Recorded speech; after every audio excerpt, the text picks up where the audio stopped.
नमस्कार, आप देख रहे हैं हरियाणा 1008 हमेशा सच के साथ। दोस्तों, हरियाणा 1008 पर आप समय समय पर सामाजिक मुद्दों से जुड़ी हुई जो खबरें आप देखते रहते हैं। मैं दिनेश कुमार फ़िलहाल मैं मौजूद हूँ ठरू गांव में। यहाँ पे जो है मैं आपको बता दूँ थोड़ा सा एक बार। ठरू गांव की लड़की थी जिसकी मार्च के महीने में, मार्च 2022 में जुआ गाँव में उसकी शादी हुई थी 24 मार्च को। और अभी जो है 6 सितंबर को जो है उसकी मृत्यु हो जाती है उसके ससुराल में। क्या कुछ मामला है, फिलहाल जो है उसके जो भाई हमारे साथ मौजूद हैं, हरियाणा 1008 पर जुड़े हैं, और उनके मामा जी को जो है हरियाणा 1008 पर हमने इसलिए लिया है क्योंकि उस लड़की ने, जिसका नाम तनुजा था और 24-25 साल उसकी उम्र थी, उसने जो है एक वीडियो क्लिप जो है अपने मामा जी के पास से व्हाट्सअप की थी, जिसमें वो बता रही थी कि जो उसके जो ससुराल वाले हैं, उसका पति है, उसके सास ससुर हैं, उसकी एक ननद है, जिनके नाम जो उसने बताए थे कि वो लोग उसको बार बार दहेज को लेकर उसको परेशान कर रहे थे। बाकी जो पूरा मामला है वो हम एक बार उनके जो है भाई से जानेंगे, उनके मामा जी से भी हम बात करेंगे कि वीडियो में क्या कुछ था, क्या कुछ उन्होंने बताया है, वो भी हम उनसे बात करेंगे। तो फिलहाल उनके भाई हमारे साथ मौजूद हैं। भाई साहब राम राम। नमस्कार जी। क्या नाम है जी आपका? योगेश। आप तनुजा के छोटे भाई हो या बड़े? बड़े हैं जी, बड़ा हूँ मैं उससे। वो आपसे छोटी थी? मेरे से छोटी थी जी। अच्छा, 24 मार्च 2022 में, अभी 5-6 महीने पहले जो उसकी शादी हुई, हाँ जी। तो सबसे पहले तो एक बार ये बताएं कि जो रिश्ता जो उसका हुआ था जुआ गांव में, वो शादी से कितने दिन पहले हुआ था? जी 3 महीने के तकरीबन पहले हुआ था जी। 3 महीने पहले? हाँ। तो रिश्ता 3 महीने तक जो रिश्ता चला, उस टाइम पे उन लोगों का व्यवहार कैसा था शादी से पहले और रिश्ते के होने के जो बीच का जो 3 महीने का जो समय था? क्या कुछ व्यवहार था? फोन पे बात भी होती होंगी, मिलना जुलना भी हुआ होगा? जो शादी की तारीख नज़दीक आती गई जी, जो उसी पहले तो स्टार्टिंग में तो अच्छा व्यवहार नहीं होता, तो जी कौन अपनी लड़की का रिश्ता करता है। मगर जैसे जैसे शादी की तारीख नज़दीक आती गई, ऐसे ऐसे उन लोगों की डिमांडें आनी शुरू होगी। किस तरह की डिमांड? जी कभी तो गाड़ी की डिमांड, गाड़ी के लिए पैसे की डिमांड, ज्वेलरी की डिमांड, अपने लिए तो छोड़िए अपने भाइयों के लिए भी ज्वेलरी की डिमांड की गई जी हमारे से। किसके द्वारा की गई थी? लेडीज हमारी जो सिस्टर थी उसके ससुर द्वारा ये हमसे शादी से कुछ ही दिन पहले हमसे ये डिमांड की गई कि मेरे भाई की और मेरे भाई की वाइफ की भी हमें गहने चाहिए। गहने चाहिए? हाँ जी। जी। तो फिर वो आपने मतलब अवेलेबल करवाए या वो नहीं? भी हमने मजबूरी बरसाते हुए हमने वो अवेलेबल करवाई जी उनको। अच्छा, जिस लड़के के साथ जो है रिश्ता जो हुआ था, क्या करता है वो? वो जी हरियाणा पुलिस में कांस्टेबल के पद पे तैनात था जी। अच्छा, और उनके पिताजी? उनके पिताजी कुछ नहीं करते, खेती बाड़ी। कितने भाई हैं वो? क्या नाम उसका लड़के का? अमरजीत नाम है। अमरजीत। कितने भाई बहन हैं? वो उसकी एक सिस्टर है जी और एक ही वो भाई था। अच्छा, और आप भी दो ही हम भी 2 ही बहन भाई हैं जी। अच्छा, उसके बाद जो है उनकी जो डिमांड थी भाई, वो अपने भाइयों के लिए भाई और पूरे परिवार के लिए जो गहनों की जो डिमांड करे थे वो आपने पूरी कर दी शादी के मौके पे। तो फिर उसके बाद क्या कुछ हुआ जो है शादी में, जो है उन लोगों का किस तरह का व्यवहार था? शादी के दिन जी, शादी के दिन ही उन लोगों ने फिर से दोबारा से 10 लाख रुपए की डिमांड कर ली जी हम लोगों से। शादी वाले दिन, जिस दिन बारात लेकर आए थे? जिस दिन बारात लेके आए थे, बारात का टाइमिंग 2 बजे का था और रात को 9 बजे बारात लेके आई। आप भी लोग समझ सकते हैं, 2 बजे हमें 12 बजे फ़ोन कर दिया गया कि हमें कैश में 10 लाख रुपए और चाहिए। मतलब यहाँ पहुँचने से पहले ही फोन आ गया उनका? फोन आ गया कि हम बारात लेके तब आएंगे जब पहले सारा हम लोगों से ये एग्री करवा के वो तब ले जाकर। आप सोच सकते हैं 2 बजे का बारात का टाइमिंग होने के बाद सब कार्डों में आप 9 बजे बारात आती है, और ये समाज तो क्या हो सकता है। तो वही आप लोग जो है अंदाजा लगा सकते हो कि वो किस तरह के लोग होंगे जो जिस दिन जो है वो अपने बेटे की बारात लेकर ठरू गांव में जो आने लग रहे थे, आने से 2 घंटे पहले इनके पास फोन आता है कि अगर आप 10 लाख रुपए हमें दोगे, कैश दोगे, तो हम बारात लेके आएंगे। कैसी उस परिवार के ऊपर, इनके ऊपर उस टाइम पे क्या कुछ मतलब पहाड़ टूट पड़ा होगा। मेरा जो अपना मानना है कि मतलब एक भाई के ऊपर जो अपनी बहन की जो शादी करने लग रहा है और बारात के इंतजार में है, और उधर से जो है फ़ोन आता है कि बारात तब आएगी जब आप 10 लाख रुपए का इंतजाम कर लोगे। क्या आपने किया फिर? हाँ जी, हमने उन शादी में लड़की के आप हमारे पास पूरा वो है, पूरा इंतजाम 10 लाख रुपए का हमने उनसे चेक दे दिया था। शादी में ही हमने अपनी मजबूरी वशान को उन लोगों को 10 लाख रुपए संतुष्टि के लिए चेक दिया गया था हमारी तरफ से जी उनको। हाँ। देखिए आपका क्या नाम है? योगेश। योगेश। योगेश देखिए आप युवा हो, समझदार हो, हर चीज़ को समझ रहे हो और आपने जो है अपनी बहन को भी खोया है, लेकिन कहीं ना कहीं मेरा एक छोटा सा सवाल है ताकि इस सवाल से और लोगों को भी जो है शिक्षा मिले। क्या आप यहाँ पे थोड़ी बहुत अपनी गलती महसूस कर रहे हैं कि जो लोग, एक मिनट, जो लोग बार बार जो है आपसे शादी से पहले भी जो है दहेज की मांग कर रहे थे, शादी वाले दिन भी जो वो लोग मांग कर रहे थे, क्या आपको थोड़ी बहुत मतलब अपनी ये गलती महसूस हो रही है कि मैं उस टाइम पे, उसी टाइम पे उन अपराधियों के ऊपर अगर मैं शिकंजा कसवा देता तो आज जो है तनुजा जिंदा होती? जी थोड़ी बहुत नहीं जी, बहुत बड़ी गलती मान रहे हैं हम। क्या कहना चाहेंगे और लोगों को भाई जो हम मतलब दहेज, इस तरह से लोग मतलब दहेज मांगते हैं और लोग जो है उस बात को एक समाज में जो है अपनी मैं कहूँगा कि स्वाभिमान के लिए जो है उन बातों को दबा लेते हैं, उन दहेज के लोभियों की बातों को दबा लेते हैं और अपनी बेटियों को जो है उनको सौंप देते हैं और बाद में उनका जो है अंत ये होता है जो आज तनुजा का हुआ है। तो उन लोगों को क्या कहना चाहेंगे? बीच में मैं आपकी बात को जो रोक रहा हूँ एक समाज को शिक्षा देने के लिए, उन लोगों को, जो लोग आपको देख रहे हैं, जिन्होंने अपनी बेटी का रिश्ता कर रखा है किसी ना किसी ने, इन लोगों में से जो लाखों लोग आपको देख रहे हैं, किसी की बेटी की जो शादी अभी हुई है, किसी ने जो है, किसी की बेटी शादी के लायक है, वो उसके लिए वर ढूंढ रहे हैं, क्या कहना चाहेंगे उस समाज के उन लोगों को? मैं जी समाज के सभी लोगों को ये कहना चाहूँगा, जो गलती हम लोगों ने की है वो गलती समाज का कोई भी लोग दोबारा से दोहराए ना। अगर हम जैसे लोग, पढ़े लिखे और समझदार लोग भी ऐसे गलती दोहराते रहेंगे तो बेटियों के साथ अन्याय ऐसे ही होता रहेगा। इसमें हमारी और हमारे समाज की बहुत बड़ी नादानियाँ और बहुत बड़ी गलतियाँ हैं। जो इस तरह से उस मौके पर लोग अगर दहेज मांगते हैं तो क्या करना चाहिए लोगों को? लोग उसी टाइम हम लोगों को तुरंत उनके ऊपर कड़ी से कड़ी कानूनी कार्रवाई करवानी चाहिए जी। हम यही बोलेंगे, जो गलती हम लोगों ने की है, कोई भी अपनी बहन बेटी किसी के साथ भी ऐसी गलती ना दोहराए कि किसी की बेटी को ऐसी देखना, जो स्थिति हम देख रहे हैं, हम ये नहीं चाहते कि जो स्थिति हमने देखी है किसी की भी बेटी वो स्थिति दोबारा देखें। हम नहीं चाहते कोई भी गलती ऐसी करे। जो गलतियां हमने बार बार उनकी डिमांड फुलफिल करके जो गलतियां हम लोगों ने की हैं, हम ये नहीं चाहते कि कोई भी दूसरा इंसान, किसी की भी बहन ऐसे दहेज की प्रताड़ना होकर मारी जाए। मैं किसी से भी ये नहीं बोलूँगा, मैं सभी ये कहूँ, अपनी लड़की का हमेशा साथ दें और कभी भी किसी भी स्थिति में ऐसे इंसानों को दहेज ना दें। जो गलती हमसे हुई है वो गलती हम ये बोलते हैं कि आप लोग कभी भी ना करें जी, कोई भी कभी भी ना दोहराए उस गलती को। बिल्कुल बिल्कुल। देखिए ये इनकी जो है बहुत बड़ी भूल जो इनसे हुई है और उस भूल का जो है इनको पश्चाताप भी ये कर रहे हैं और भाई ये भूल कोई और ना करे। सोशल मीडिया के माध्यम से जो हम लोगों को यही संदेश दे रहे हैं। इस तरह के अगर जो दहेज जो लोग होते हैं, अगर वो इस तरह की जो पहले ही जो डिमांड कर देते हैं तो उस टाइम पे सतर्क हो जाना चाहिए कि ये लोग आज मतलब इस तरह की डिमांड कर रहे हैं तो मतलब बाद में ये क्या कुछ करेंगे। तो उसके बाद जो है शादी हो गया, आपने 10 लाख रुपए का चेक दे दिया, उसके बाद जो है मात्र शादी को 5-6 महीने ही हुए हैं। क्यों, मतलब ऐसी क्या और मजबूरी होगी इस तरह से, मतलब क्या उन्होंने प्रेशर डाला है कि मतलब तनुजा की जो आज हमारे बीच में नहीं है?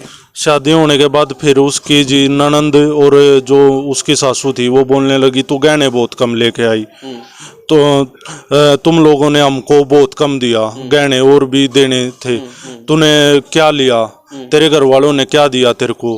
तो ऐसे ही प्रताड़ना कर करके बार बार गहनों के लिए और पैसों के लिए बार बार उसको तंग किया जा रहा था और बाद में इतना तंग कर दिया गया, बार बार तंग करके हमारे घर पे ये सिस्टर दोबारा से वापस आ गई जी। शादी के कितने दिन बाद आई दोबारा? शादी से 10 से या 15 दिन, हम आप लोगों को तुरंत डेट तो नहीं बता सकते, मगर 10 से 15 दिन के बाद हमारी सिस्टर हमारे घर पे ही आ गई थी जी। कितने दिन रही फिर वो? फिर यहाँ पे 1 से 1.5 महीना वो यहीं पे रही जी। शादी होने के 10 दिन बाद ही वापस आ जाती है और 1-1.5 महीना यहाँ पे रही? यहाँ पे रही जी। उसके बाद क्या कुछ हुआ? उसी के बाद यही जी, उसके बाद हमने फिर भी उनकी डिमांड फुलफिल करी। सिस्टर हमने ये और जो गहने जो मांग रहे थे वो दिया आपने? हमने सब कुछ उनकी हर एक डिमांड फुलफिल करी और सिस्टर हमने ये बोला कि भाई, वो बोले कि भाई सिस्टर के खाते में और 10 लाख रुपए डलवाओ, तो हमने सिस्टर के खाते में भी 10 लाख रुपए डलवाए।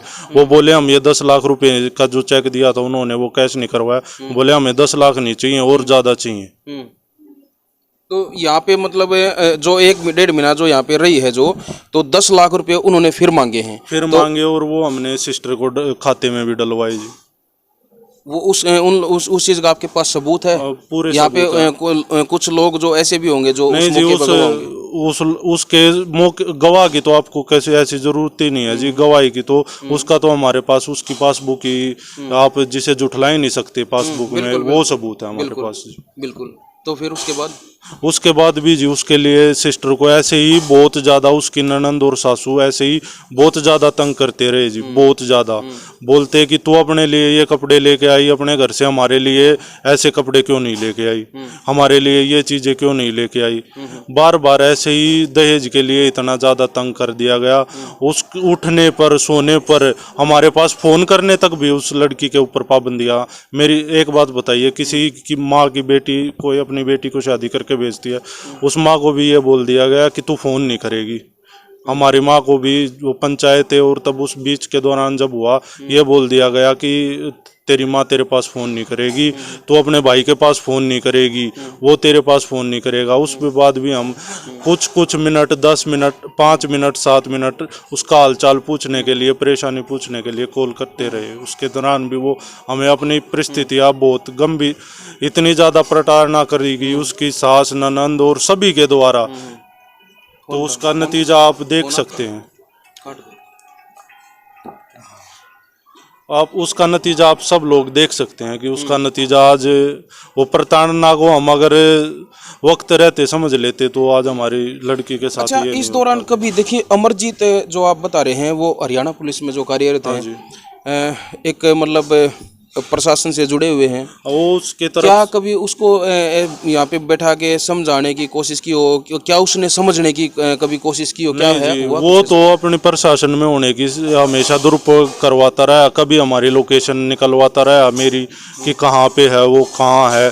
पैसों मांगने के लिए हम कुछ भी ये बोल देते कि भाई हम बाहर हैं, हमारी लोकेशन निकलवा के ये बोलते कि भाई तुम तो वहाँ हो, क्यों झूठ तो इतना ज़्यादा वो उसको ने ये बोला कि मैं तो पुलिस में हूँ, मैं तो अपना कुछ ना कुछ इंतजाम कर ही लूँगा, तुम लोग देखना तुम कैसे क्या इंतजाम करोगे। तो उनका तो पुलिस प्रशासन का तो बहुत, उसने अपना पुलिस प्रशासन में उनका तो बहुत ज़्यादा नाजायज प्रयोग करा। और अभी भी हमको यही है कि अभी भी यही हो रहा है। वो नहीं तो आप सोच सकते हैं 3 दिन हो चुके हैं, 3 दिन में पुलिस प्रशासन ने क्या कार्रवाई की है। वो उसकी ननंद और वो अब भी खुलेआम घूम रही हैं, बताइए। अच्छा, ये बताइए जो 10 लाख रुपए जो है दोबारा भी जो है उसके जो अकाउंट में आपने डलवा दिए तनुजा के अकाउंट में, तो उसके बाद वो वापस उसको लेके गए यहाँ से?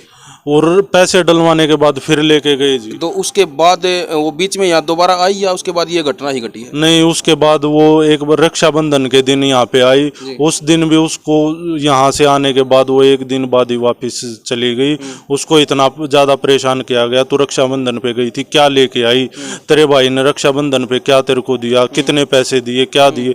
उसको ऐसे ही कौन सी ज्वेलरी दी, क्या ज्वेलरी दी। तो आप सोच सकते हैं बार बार कोई एक मध्यवर्गीय इंसान क्या अपनी लड़की को कितना पैसा दे सकते हैं।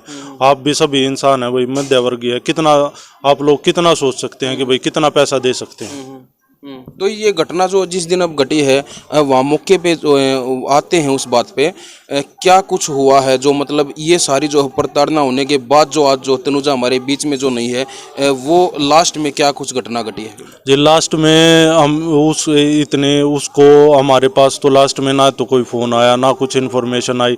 हम उसकी एक छोटी सी वीडियो आई थी, उससे ये पता लगा कि हमारी वो सिस्टर बहुत परेशान है। तो हमारे मामा जी भी वहाँ, हमने तुरंत ही वहाँ चले गए। हमने फ़ोन भी वीडियो भाई किसी भी हमारी बहन के हमारे पास तो हम फ़ोन करते रहे। जो क्लिप डाली किसके पास आई?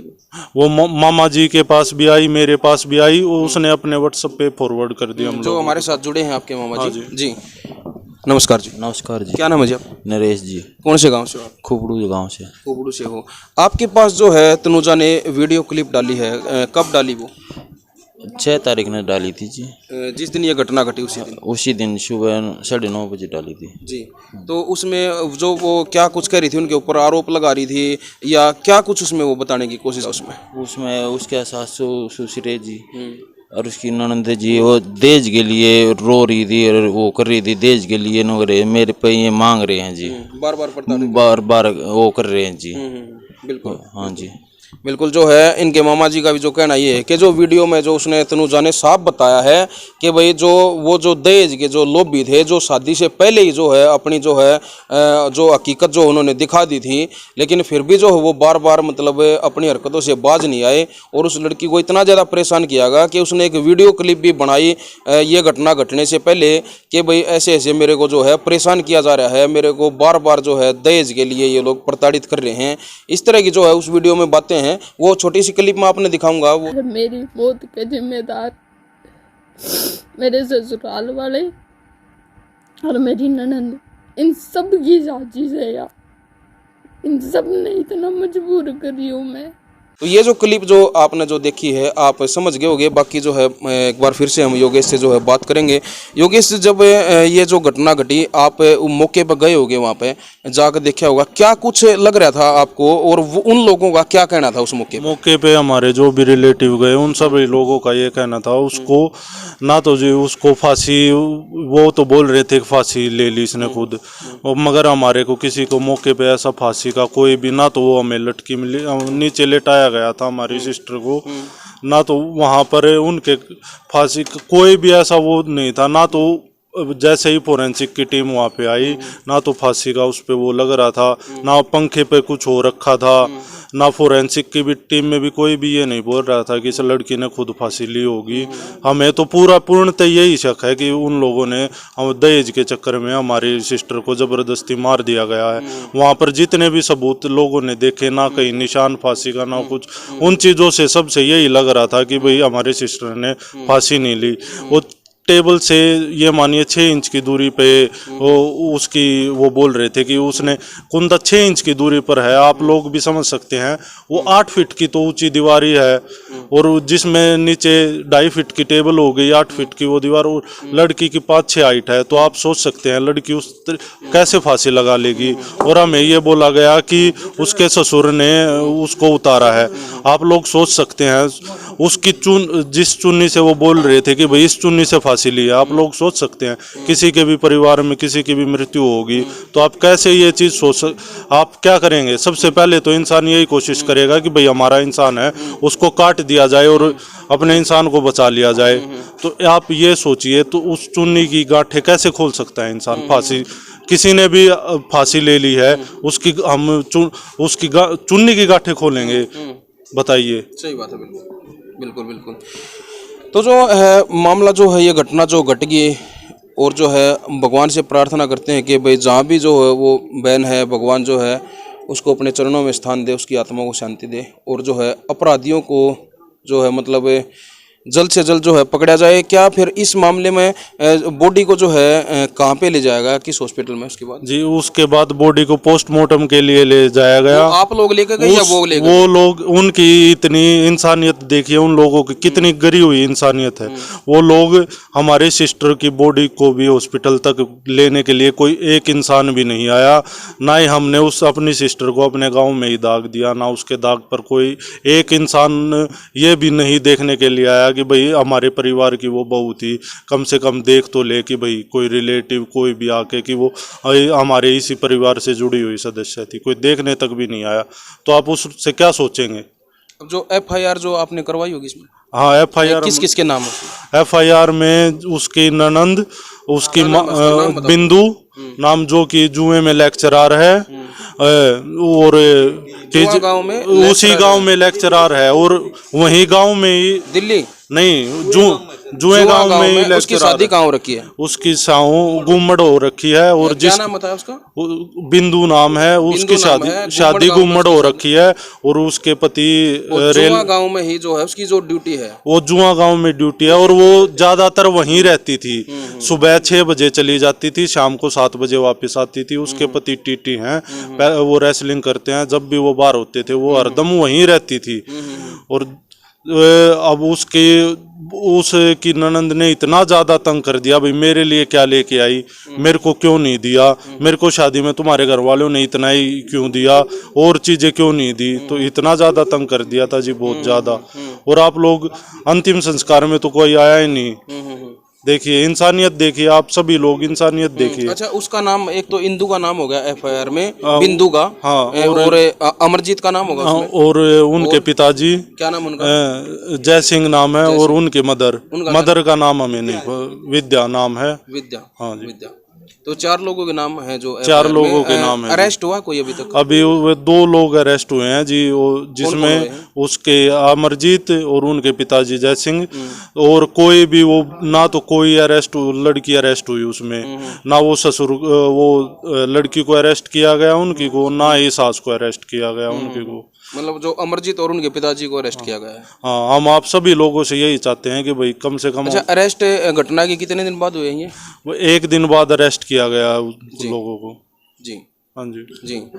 तो भाई देखिए, एक तो मैं छोटी ही बात है ना, जो मैं यहाँ पे एक बात और कहना चाहूँगा, जो सामाजिक लोग जो आप इस वीडियो को जो देख रहे हैं, माताएं बहनें भी देख रही हैं, यहाँ पे जो है देखिए, किसी के ऊपर मातृशक्ति के ऊपर एलिगेशन नहीं है, लेकिन एक सोचने की बात है।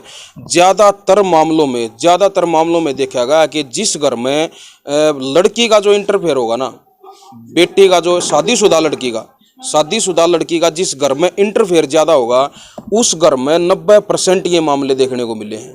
90% ये मामले देखने को मिले हैं। ये सच्चाई है बिल्कुल हमारे समाज की। तो भाई उन बहनों से और उन परिवारों से भी हमारा निवेदन है कि मतलब आना जाना, सिर्फ एक बहन जब उसकी शादी हो जाती है, भाई आना जाना एक वो अलग चीज़ है। जैसे कि भाई हर मौके पर भाई किसी वार त्योहार पर बीच में परिवार आता जाता रहता है, वैसे भी मिलना जुलना रहता है, लेकिन इंटरफेयर करना जो है परिवार में, एक मतलब उसका भाई भी शादीशुदा है, उनकी भी जो ज़िंदगी में बीच में भड़कन है, मतलब मामले को सारे को उड़ जाना, तो उन चीज़ों का जो है अंत हमेशा ही यही देखने को मिला है। और वही मामला जो हमें यहाँ नजर आ रहा है, जिस तरह से जो है योगेश जो बता रहा है कि जो उसकी जो अमरजीत की जो बहन थी, जो बिंदु, वो ज़्यादा घर में जो है इंटरफेयर कर रही थी, और जो है उसने जो है आज पूरे परिवार को जो है बर्बाद कर दिया। तनुजा की तो जो है ज़िंदगी ही ख़त्म होगी, बाकी जो है वो जो परिवार पूरा बर्बाद ही है, क्योंकि सलाखों के पीछे जो उनकी जो जिंदगियां जो कटेंगी, अगर हमारा प्रशासन मजबूत रहा, तो प्रशासन ने अगर अच्छी तरह से जो है इस मामले में न्याय किया तो उनकी ज़िंदगियां सलाखों के पीछे ही कटेंगी। और ये मामले एक घर की ये बात नहीं है, ये समाज में बहुत ज़्यादा देखने को मिल रहे हैं। तो भाई ये शिक्षा लेने की जो बातें हैं, कुछ ना कुछ सीखने की बातें हैं। अगर अपराधी किस्म के जो लोग हैं वो भी अगर इस वीडियो में देख रहे हों, तो भाई कुछ ना कुछ इससे आपको जो है ज़रूर सीखने को मिलेगा कि मतलब एक छोटी छोटी बातें न लेकर जो है आज पूरा का पूरा जो है वो परिवार वो बर्बाद हो चुका है उसका। अगर समय रहते अमरजीत, अगर वो पुलिस में है, अमरजीत जो है समय रहते जो है मतलब इस बात ने अगर समझता, अपने परिवार को भी समझाता, अपने माँ बाप को समझाता, अपनी बहन को भी समझाता, और उसका जो असली जो ठिकाना है जहाँ उसकी शादी हो रखी है वहीं तक उसको जो है वो रखा जाता, तो मतलब आज जो है तनुजा भी जिंदा होती और वो लोग भी एक अच्छी तरह से जो है अपने घर में जो है खुशहाल होते।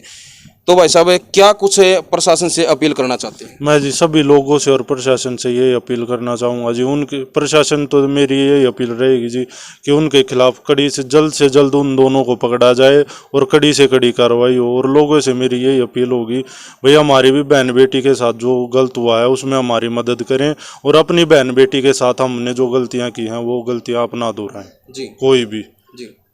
तो भाई बहुत बहुत धन्यवाद है, आपने जो है यह वीडियो देखी और इसने ज़्यादा से ज़्यादा आप इसने शेयर करिए, ताकि हमारे जो प्रशासन के और जो उच्च अधिकारी हैं उन तक जो है ये बातें जो है पहुंच जाएं।